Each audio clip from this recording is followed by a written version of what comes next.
like to talk a little bit about the importance of the community in taking care of patients with brain cancer.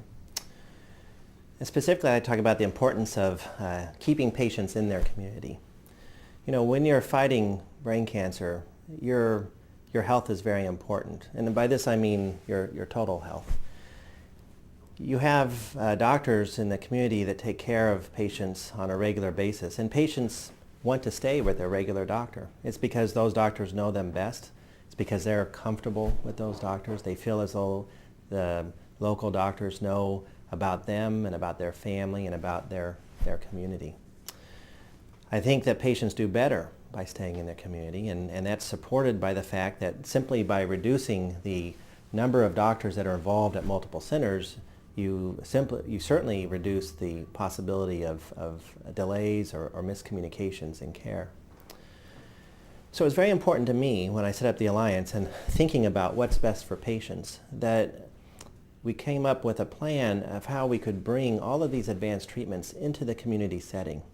And it was clear to me right from the beginning that that was going to require significant leadership at the community level, meaning we had to identify key leaders in each community that would be able to bridge what we were trying to do with what could be offered in their local community. I'd like to tell you one example of that, which has proven to be incredibly successful. 2.5, 3 years ago, when I first arrived in the Pacific Northwest and laid out my vision for the Pacific Northwest Brain Tumor Alliance, almost immediately I was told that there was someone that I should speak to as soon as possible that was this type of leader in his community. Neurosurgeon here in Everett, Sanford Wright, had been here practicing neurosurgery for 30 years, clearly was a leader in the medical community as well as a leader in the greater community, as a matter of fact, through a variety of activities.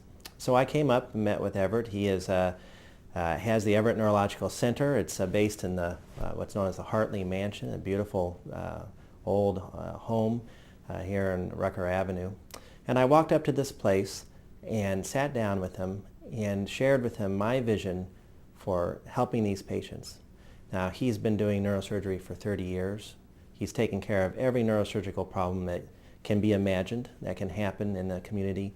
He has taken care of in the course of that time. And because of that experience, he immediately recognized the usefulness for this approach, the great need for this approach in his own community. And he helped facilitate this. Let me tell you why it's important to explain what this involves.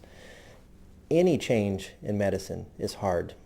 It's hard to bring about change in medicine. Medicine moves very slowly. There's a lot of ingrained institutional procedure that is just hard to change.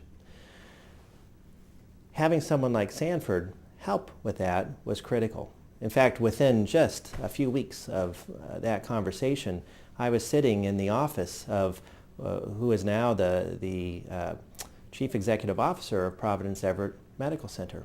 I was sitting in the office sharing my vision with the decision maker who would make that happen. Now that's the sort of community leadership I'm talking about, and it's also the sort of advocacy I'm talking about. Again, an individual making a big difference by advocating for these patients.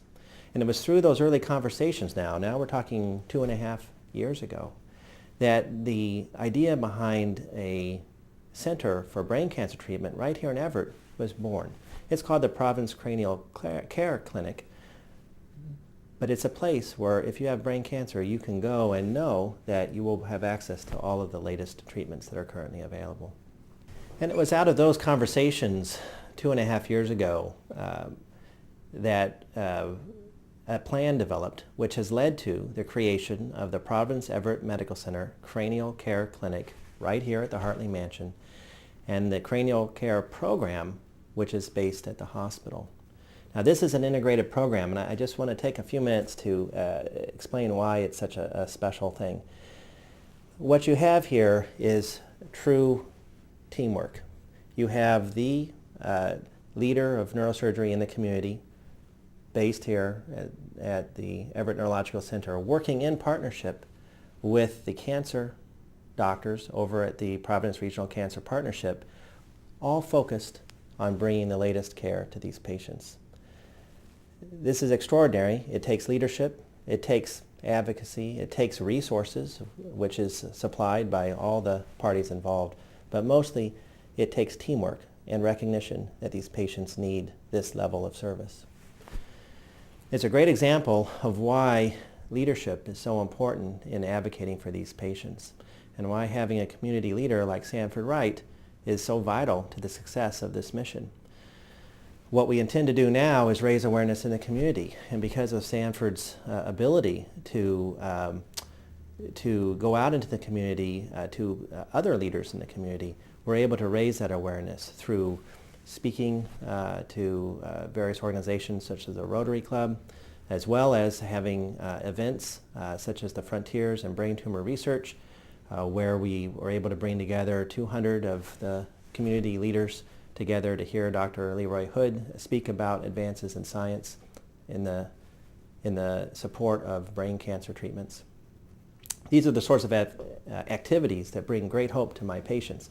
You can imagine being a patient living here in Everett, hopefully with your disease in remission, and you see that there are people right here in the community who care about you and who are willing to go and spend their time and resources trying to improve treatments on your behalf.